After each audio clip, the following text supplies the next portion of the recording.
తెలివైన తాబేళ్లు. ఒకానొక అడవిలో ఉన్న నదిలో 2 తాబేళ్లు ఉండేవి.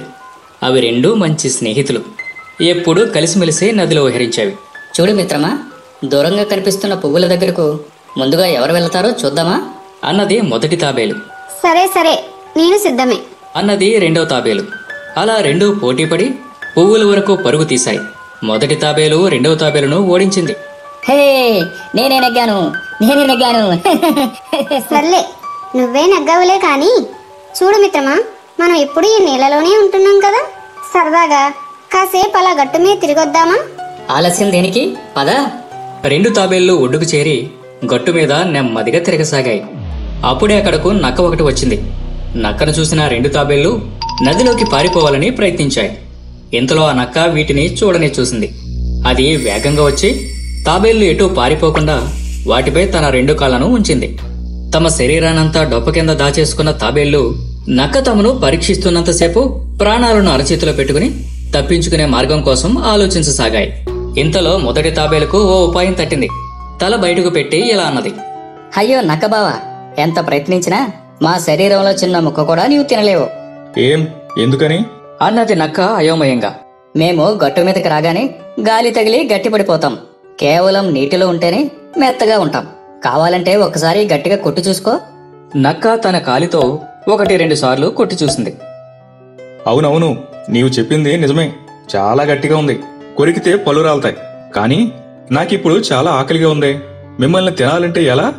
ఏమీ లేదు నక్క బావా, కాసేపు మమ్మల్ని నీటిలో నానబెట్టావనుకో మళ్ళీ మెత్తగా అయిపోతాం. అప్పుడు నీవు హాయిగా తినవచ్చు. వాటి మాటలకు తలాడించింది నక్క. అయితే నక్క కూడా చాలా తెలివైంది గనుక వాటిని నీటిలో ఉంచినా అవి పారిపోకుండా తన కాలితో నొక్కిపట్టి ఉంచింది. మళ్లీ తెలివిగల తాబేలు ఇలా అన్నది. నక్కబావా, నేను నాననైతే నానేను గాని నీవు కాలు పెట్టిన చోట తడవకపోవడం వల్ల పూర్తిగా నానలేదు. అవునవును, మొత్తం నానకుంటే ఎలా మెత్తబడతామో చెప్పు. వాటి మాటలు నమ్మిన నక్క తన ఆకలి తీరడానికి వేరే మార్గం లేక కాలు తీసేసింది. అంతే, ఒక్కసారిగా 2 తాబేళ్లు నీటి అడుగుకు పరుగు తీశాయి. నక్క బారి నుండి తమ ప్రాణాలను కాపాడుకున్నాయి. ఈ కథలో నీతి ఏమిటంటే, ఆపద సమయంలో తెలివిగా ఆలోచించడం, సమయస్ఫూర్తితో వ్యవహరించడం చాలా అవసరం. ఏనుగును క్షమాపణ కోరిన సింహం. ఒకానొక అడవిలో సింహం, ఏనుగు మంచి స్నేహితులుగా ఉండేవి. సింహానికి ఏ చిన్న సలహానో సహాయమో కావాలన్నా ఏనుగుని అడిగేది. సింహం ఎప్పుడూ గంభీరంగా ఉంటే ఏనుగు సరదా అయిన మాటలతో అల్లరి చేసేది. ఒకనాడు సింహం ఏనుగుని ఇలా అంది. మన గురించి అడవిలో ఉన్న వారంతా ఏమనుకుంటున్నారోయ్?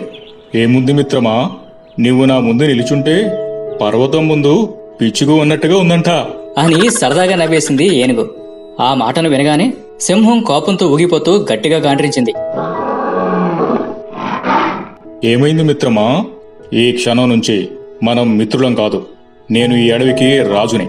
నువ్వు ఈ అడవిలో ఉన్న జంతువులలో ఒకడివి. నన్ను పిచ్చుకతో పోల్స్తావా? ఇకపై నువ్వు కూడా నన్ను అందరిలాగే మృగరాజా అని పిలవాలి. అర్థమైందా? అలాగే మృగరాజా అని తలాడించి తను అన్నమాట మిత్రుడికి బాధ కలిగించినందుకు నొచ్చుకుని ఏనుగు అక్కడి నుండి నెమ్మదిగా వెళ్లిపోయింది. కొంత సమయం తర్వాత మంత్రి నక్క అడవిలో దొంగతనం చేస్తూ తప్పించుకు తిరుగుతున్న కోతిని సింహం దగ్గరకు తీసుకొచ్చి తీర్పు చెప్పమంది. అసలే కోపం మీద ఉన్న మృగరాజు కోతికి మరణశిక్ష విధించి వారం రోజుల్లో అమలు చేయాలని ఆదేశించింది. కోతిని తీసుకువెళ్లి గుహలో బంధించింది నక్క. ఆ మరుసటి రోజే కటకటాల పాలైన కోతిని చూడ్డానికి దాని స్నేహితుడైన జింక వచ్చి ఇలా అన్నది. చూసావా మిత్రమా, దొంగతనాలు చేయవద్దని నీకు చాలాసార్లు చెప్పాను. నా మాట వినలేదు. ఇప్పుడు చూడు ఎంత పెద్ద శిక్ష పడిందో. నిజమే, నీ మాటను అప్పుడే అనుకుంటే నాకు ఈ కష్టం వచ్చేది కాదు. పోనీలే, నా తలరాత ఇలా ఉందనుకుంటాను. కానీ ఈ శిక్ష పడేలోగా చివరిగా నా తల్లిదండ్రుల్ని చూసి రావాలన్నదే నా కోరిక. అది నెరవేరనందుకు చాలా బాధగా ఉన్నది అని కన్నీళ్లు పెట్టుకుంది. కోతిని జింక వాదార్చి దాని చివరి కోరిక ఎలాగైనా నెరవేర్చాలని నిశ్చయించుకుంది. సింహం దగ్గరికి వెళ్ళింది. మృగరాజా, మరణదండన వేసేవారికి చివరి కోరిక తీరుస్తారని అడవిలో అందరూ చెప్పుకోగా నేను విన్నాను. నా మిత్రుడైన కోతి కూడా చివరగా తన తల్లిదండ్రులను ఒకసారి చూడాలని అనుకుంటుంది. అందుకు మీరు అనుమతిస్తే తన వాళ్ళను కలిసి వెంటనే తిరిగి వచ్చి మీ ముందుంటుంది. తెలివితో ఆ దొంగ కోతిని తప్పించాలని చూడకో. నన్ను నమ్మండి సింహరాజా, నాపై నమ్మకం లేకుంటే నా మిత్రుడు తిరిగి వచ్చే వరకు చెరసాలలో బందీగా నేను ఉంటాను. ఓ, ఒకవేళ శిక్ష పడే సమయానికి నీ మిత్రుడు తిరిగి రాకుంటే ఆ శిక్ష నీకు పడుతుంది. దీనికి సమ్మతమేనా? అని సింహం అనగానే అందుకు ఒప్పుకుంది. తను బందీ అయ్యి కోతిని బయటకు పంపించింది జింక. అలా గుహలో బందీగా గడపసాగింది. కోతి అయితే తిరిగి రాలేదు. నీ మిత్రుడు నిన్ను మోసం చేశాడు అంటూ నక్క రోజు వెక్కిరించేది. శిక్షించే రోజు రానే వచ్చింది. ఎంతకీ కోతి రాకపోయేసరికి ఆ శిక్ష ఏదో ముందు చెప్పినట్టుగా జింకకే వేయడానికి నిర్ణయించారు. జింక కూడా తన మిత్రుడి కోసం సంతోషంగా ఒప్పుకుంది. జింకను కొండ మీదకి తీసుకుని వెళ్లారు. సరిగ్గా మరణదండన వేసే సమయానికి కోతి వేగంగా అక్కడికి వచ్చింది. తన ఆలస్యానికి గల కారణం చెప్పి ఇక తనకు శిక్షను విధించమన్నది. కానీ అందుకు జింక ఒప్పుకోలేదు. మృగరాజా, నాకంటూ ఎవరూ లేరు. ఆ శిక్ష నాకు వేసి నా మిత్రుణ్ణి విడిచిపెట్టండి. అతని కోసం తల్లిదండ్రులు ఎదురు చూస్తూ ఉంటారు. పైగా తను చేసిన తప్పులకు ఇప్పుడు చాలా పశ్చాత్తాపడుతుంది. సింహరాజా, ఎంత ప్రాణమిత్రుడిగా తను నా శిక్షను అనుభవిస్తానన్నా అది న్యాయసమ్మతమేనా? మీరే చెప్పండి. లేదు లేదు, నేను శిక్షకు మానసికంగా సిద్ధమైపోయాను. కోతి జింక స్నేహం చూసి సింహం ఆశ్చర్యపోయింది. ప్రాణత్యాగానికి కూడా సిద్ధపడిన వారి స్నేహం ముందు తాను తలవంచింది. ఇక వారిద్దరిలో ఏ ఒక్కరిని శిక్షించదలుచుకోలేదు. ఇద్దరిని వదిలిపెట్టి హాయిగా జీవించమంది. తర్వాత ఆలోచనలో పడింది సింహం. ఒక చిన్న మాటకే తన ఆప్తమిత్రుడైన ఏనుగును దూరం చేసుకున్నందుకు చాలా బాధపడింది. తక్షణం ఏనుగు దగ్గరకు వెళ్లి క్షమాపణ కోరింది. ఆ తర్వాత నుంచి మళ్లీ సింహం ఏనుగు మంచి మిత్రులా కలిసిపోయాయి. ఈ కథలో నీతి ఏమిటంటే, ఎట్టి పరిస్థితుల్లోనూ మన నిజమైన స్నేహితులను దూరం చేసుకోకూడదు. బుట్టలో చిక్కుకున్న ఎలుక. ఒకసారి కలుగులోంచి 2 ఎలుకలు బయటకు వచ్చాయి. అవి బాగా ఆకలితో ఉన్నాయి. తినడానికి ఏమైనా దొరుకుతుందేమో అని దగ్గరలోని పొలంలో వెతకసాగాయి. అవి ఎంతసేపు వెతికినా అప్పటికే రైతులు పంటలను కోసేయడంతో ఏమీ దొరకక నిరాశగా వెనుదిరిగాయి. అలా వెనక్కి వెళ్లిపోతున్న ఆ ఎలుకలను ఎగురుకుంటూ వెళ్తున్న కాకి చూసింది. అంతే, ఒక్కసారిగా కిందకు దిగి వాటిని వెంబడించసాగింది. దాని నుంచి తప్పించుకోవడానికి ఎలుకలు అడవిలో అటూ ఇటూ పరుగులు పెట్టాయి. చివరికి దూరంగా ఒక బుట్ట కనిపించడంతో అక్కడికి పరుగు తీశాయి. ఆ బుట్టకు ఉన్న చిన్న కన్నం ద్వారా వేగంగా దానిలోకి దూరిపోయాయి. వాటి కోసం కొంతసేపు ఎదురుచూసిన కాకి ఎలుకలు తప్పించుకున్నాయని గ్రహించి మళ్లీ ఆకాశంలోకి ఎగిరిపోయింది. వాటి అదృష్టమో ఏమో గాని ఆకలితో అలమటిస్తున్న ఆ ఎలుకలకు బుట్టలో చాలా మొక్కజొన్న పొత్తులున్నాయి. అంతే, వాటి ఆనందానికి అంతే లేదు. అమ్మయ్యా, వీటిని తిని ఆకలి తీర్చుకుందాం అనుకుని ఎలుకలు బొకబొక పొత్తులు తినడం మొదలుపెట్టాయి.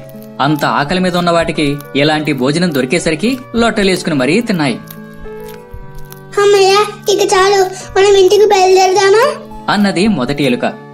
తొందర ఏముంది, నాకు ఆకలి తీరినా మనసుకు సరిపోలేదు. మళ్ళీ మళ్ళీ ఇంతటి రుచికరమైనవి దొరుకుతాయా ఏంటి? నా నాలుక అయితే ఇంకా ఇంకా కావాలంటుంది. కాసేపు ఆగి వెళ్దాం అన్నది రెండవ ఎలుక. చూడు, బయట మన శత్రువులు కూడా లేరు. ఇటువంటి సమయంలోనే మనం మన స్థావరానికి చేరుకోవడం మంచిది. నీకు అంతగా భయమేస్తుంటే నీ వెళ్ళలే, నేను ఇంకొన్ని తినేసి వస్తాను అన్నది రెండవ ఎలుక. ఇక చెప్పి ప్రయోజనం లేదని మొదటి ఎలుక కన్నులోంచి బయటకు వచ్చి నెమ్మదిగా కలుగులోకి వెళ్లిపోయింది. రెండవ ఎలుకైతే బొట్ట లోపలే ఉండి పొత్తులు తింటూనే ఉంది. కొంచెం సేపటికి దాని కడుపు ఉబ్బి బద్దలయ్యే స్థితికి వచ్చింది. అప్పుడు తినడం ఆపింది. ఇక చాలు, బయటపడదాం అని ఎలుక కన్నులోంచి బయటకు రావడానికి ప్రయత్నం చేసింది. లోపలికి వెళ్లినప్పుడు బాగానే వెళ్లిన ఎలుక బయటకు మట్టుకు రాలేకపోయింది. ఎందుకంటే వెళ్లేటప్పుడు సన్నంగా ఉంది. ఇప్పుడు తిని తిని కడుపు ఉబ్బి చాలా లావైపోయింది. ఆ కన్నంలో ఇంకా పట్టడం లేదు. ఇప్పుడు ఏం చేయాలి అని కంగారు పడుతూ చాలా ఆలోచించింది. అప్పుడే పక్క నుంచి ఒక తాబేలు వెళ్తుండడం గమనించింది. తాబేలుకు విషయం చెప్పి సహాయం అడిగింది. ఇంకేం చేస్తావు? తిన్నదంతా అరిగి మళ్లీ ఆకలితో పొట్ట తగ్గేదాకా ఆగు. అప్పుడు ఎలా అయితే వెళ్ళావో అదే విధంగా సునాయాసంగా బయటికి వస్తావు అని సలహా ఇచ్చి వెళ్లిపోయింది తాబేలు. ఈసారి తన చుట్టూరా తినడానికి మంచి రుచికరమైన పొత్తులు బోలెడు ఉన్నా తినలేక బాధతో విలవలలాడసాగింది. గోరు చుట్టు మీద రోకటి పోటులా అప్పుడే ఆ రైతు కూడా వచ్చి బొట్టను నెత్తిమీద పెట్టుకుని ఇంటికి పయనమయ్యాడు. దాంతో ఇక తన పరిస్థితి ఏంటో అర్థం కాక ఆ ఎలుక పై ప్రాణాలు పైనైపోయాయి. తన మిత్రుడి మాటలను విని ఉంటే ఇంత కష్టం వచ్చేది కాదు కదా అని కన్నీళ్లు పెట్టుకుంది. ఈ కథలో నీతి ఏమిటంటే, అతి ఎప్పటికీ అనర్థమే.